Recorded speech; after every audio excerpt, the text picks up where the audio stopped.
નમસ્કાર મિત્રો, હું નીતિકા.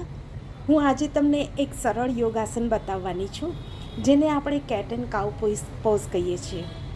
40ની ઉપરની મહિલાઓ માટે આ બહુ ઉપયોગી છે. જેને પણ ગરદનનો દુખાવો છે અને જેને ઉર્જા વધારવી છે તે આ પોઝ કરવાથી તમારા કમર અને તમારા ગરદનના હાડકામાં સ્ટ્રેચ થાય છે, હળવો સ્ટ્રેચ. અને આ સ્ટ્રેચ થવાથી તમારું સ્ટ્રેસ અને તણાવ ઓછો થાય છે અને તમારા શરીરમાં રક્ત સંચારનું પ્રવાહ થવા માંડે છે. હવે તમારે મેટ ઉપર આવી જવાનું છે. બંને હાથમાં 1 ફૂટનું અંતર રાખવાનું, બંને પગમાં પણ 1 ફૂટનું અંતર રાખવાનું છે.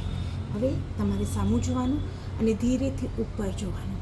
શ્વાસ ભરતા ભરતા ઉપર જુઓ, શ્વાસ છોડતા છોડતા નીચે. તમારી છાતીને તમારી ગરદન લગાડો અને નાભીને જુઓ. શ્વાસ ભરતા ભરતા ઉપર,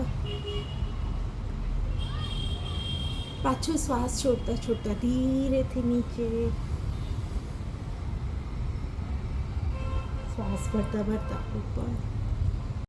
તો મારી ચેનલને લાઈક કરો, સબસ્ક્રાઈબ કરો અને શેર કરો. તો ફરી મળીએ નવા એક યોગાસન સાથે. ધન્યવાદ.